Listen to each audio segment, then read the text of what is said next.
Hi అన్న, అందరికీ నమస్కారం. నా పేరు యేసు. అనకాపల్లి జిల్లా నక్కపల్లి మండలం చిన్నదొడ్డుగోలు గ్రామానికి చెందినటువంటి దొంగల శ్రీని గారి పరిస్థితి చూస్తే చాలా అంటే చాలా హృదయ విదాకరమైన సంఘటన.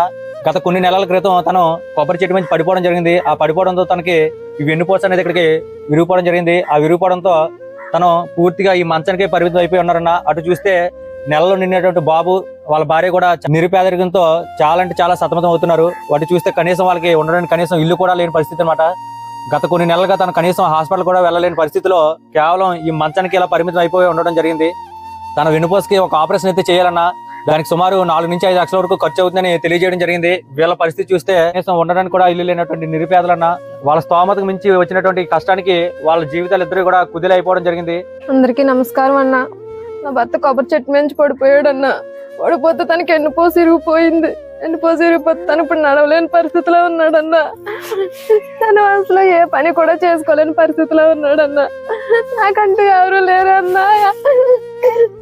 చిన్న పిల్లోడన్న, మీరే ఎలాగన్నా మాకు సహాయం చేయండి అన్న. నా భర్త నడిచేలా మీరే చేయండి అన్న. మేము చూస్తే తనే మాకన్నీ తెచ్చిపెట్టేవాడు. ఈ రోజు తను ఈ పరిస్థితిలో ఉన్నాడు.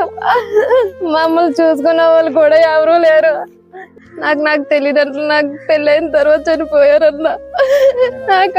నాకంటే వెనక ముందు కూడా ఇంకెవరు లేరన్నా. అన్ని తనే అనుకున్నానన్నా నేను. కానీ ఈ రోజు తనకి ఈ పరిస్థితిలో ఉన్నాడన్నా. ప్లీజ్ అల్లా ఎలాగైనా మాకు సహాయం చేయండి అన్నా. ఒక్కసారి మీరు ఈ కుటుంబాన్ని చూసినట్లయితే తన వయసు చూస్తే 24 సంవత్సరాలన్నా. 24 సంవత్సరాల వయసులో తన తల్లిదండ్రులు ఇద్దరు కూడా చనిపోవడం జరిగింది. తన భర్త చూస్తే ఇలా మంచానికి పరిమితం అయిపోయి ఉన్నారు. ఇలాంటి కష్టకాలంలో ఉన్నట్టు ఈ కుటుంబానికి మా వంతు సాయంగా ముందుగా 5,000 రూపాయలు సాయం చేయడం జరుగుతుంది.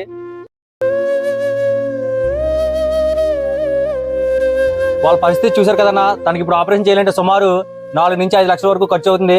వాళ్ళ పరిస్థితి చూస్తే కనీసం హాస్పిటల్ మెట్లు కూడా ఎక్కలేని స్థితిలో ఇలా మంచానికి కొన్ని రోజులుగా పరిమితమై ఉండిపోవడం జరిగింది. ఈ డిస్ప్లే మీద వాళ్ళ యొక్క phone pay number, account number 2 కూడా పెట్టడం జరిగిందన్న. ప్లీజ్ అన్న, ఈ పసిబాబుని చూడండి. ఈ పసిబాబుని చూసినా సరే ప్రతి ఒక్కరు కూడా దయచేసి మీకు తోచిన సహాయం చేయండి అన్న. మీరు ఒకవేళ హెల్ప్ చేయలేకపోయినా సరే కనీసం ఒక 10 మందికైనా షేర్ చేయండి అన్న. తద్వారా సరే ఈ బాబుకి వాళ్ళ నాన్నగారికి అయితే మంచి జరుగుతుందని మేము అనుకుంటున్నాం. ప్లీజ్ అన్న, శ్రీనారాయణ ఆదుకోవడంలో మాతో పాటు మీరు కూడా ఎంతో కొంత మీకు తోచిన సహాయం చేయండి అన్న. మీరు సహాయం చేయలేకపోయినా కనీసం ఒక 10 మందికైనా షేర్ చేయండి అన్న. రిక్వెస్ట్ అన్న, ప్లీజ్ అన్న.